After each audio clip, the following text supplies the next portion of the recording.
दीदी, रमैया कल से काम पर नहीं आएगी। वह अब 15 दिन के बाद ही वापस काम पर आएगी। मेरे घर में काम करने वाली 18 वर्षीय रमैया की माँ सावित्री बाई ने जब मुझसे यह बात बोली तो मैं हैरान हो गई। तब मुझे यही लगा कि शायद रमैया की तबीयत खराब है या उसे कहीं जाना होगा, इसलिए उसने 15 दिन की छुट्टी के लिए कहलवाया है। परंतु जब मैंने सावित्री बाई के मुंह से रमैया के 15 दिन काम पर न आने का वास्तविक कारण सुना तो मैं निशब्द हो गई। मुझसे कुछ बोलते ही नहीं बना। रमैया की माँ ने बताया कि होली के दिन उनकी बस्ती में बहुत हुड़दंग मचा हुआ था।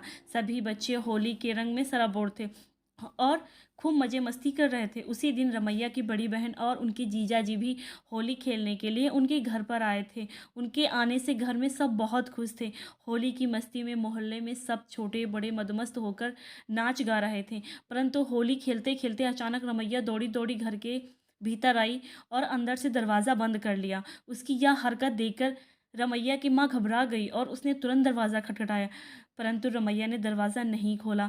जब सब लोगों ने रमैया को दरवाज़ा खोलने के लिए कहा तो रमैया ने रोते रोते दरवाज़ा खोला। उस वक्त वह बहुत सहमी हुई दिख रही थी और किसी से नज़रें भी नहीं मिला पा रही थी।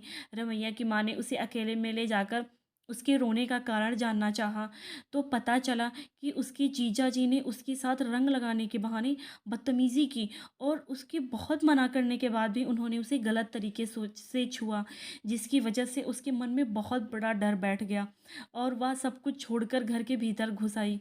रमैया अभी तो बहुत सहमी हुई है दीदी। वह कुछ दिन तक घर से बाहर निकलने के लिए मानसिक रूप से अभी तैयार नहीं है, इसलिए मैं आपको बताने आई हूँ कि वह अभी कुछ दिन काम पर नहीं आएगी।